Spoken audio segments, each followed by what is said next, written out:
Now I'm just gonna spend a little time explaining to you the different models and the different types of pollination that we are demonstrating with this activity.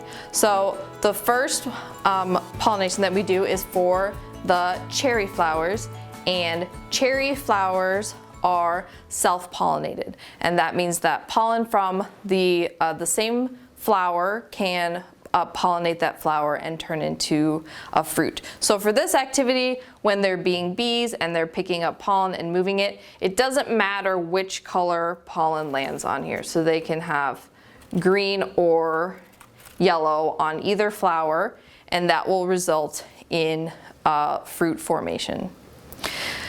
Then it's easy to then switch to the next example, which is cross-pollination. For cross-pollination, we are going to look at apples and apple flowers.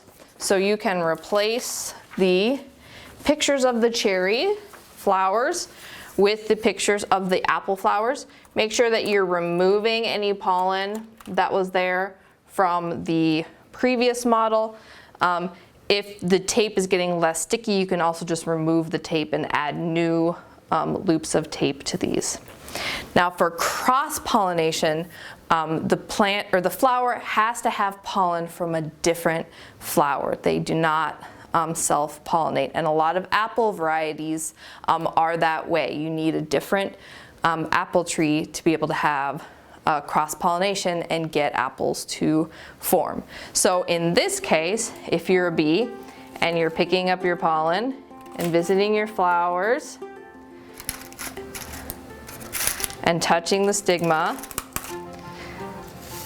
the flowers are only going to be pollinated if they have a different color than what is on the anthers. So if we take a look at this one, has the yellow pollen, right? But here I have a green pollen from the other flower. So this flower is pollinated. If we look over here at the other flower though, I only have green pollen, which is from this same flower. So this flower will not be pollinated. And this is one of the ways that bees are really important for our food production, is that they really increase that cross-pollination because they're visiting multiple flowers and multiple plants. And then the third type of pollination that we are demonstrating is different male and female flowers.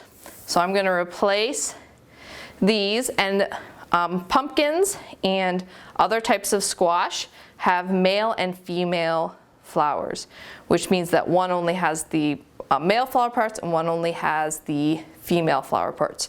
So we're going to have to do a few changes on our models to reflect that.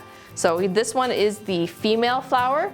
The stigma is the female part of the plant. So for this model, you're going to remove the anthers to make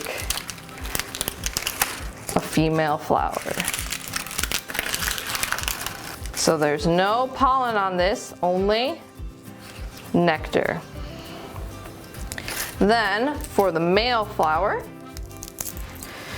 the anthers are the male part, right? So we are going to remove the stigma. We're going to keep the nectar, but we're going to remove the stigma, which is the female flower part.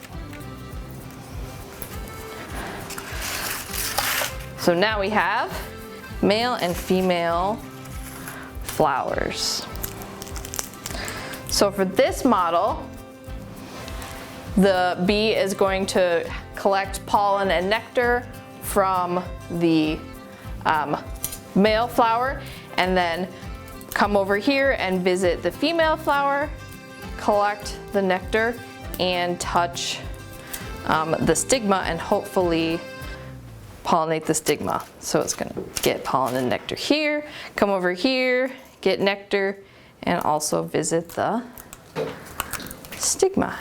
So in this case, we had our flower pollinated, and so it is going to make the fruit, which is the pumpkin. The male flower, right, does not make fruits, only the female flower.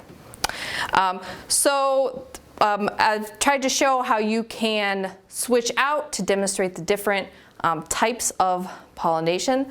Like I said, you may want to replace tape on the spoons and the stigmas as you move between the different models. You may also want to store your pollen once you've got it cut up. We've used these containers. You could also just use plastic bags to keep track of your pollen.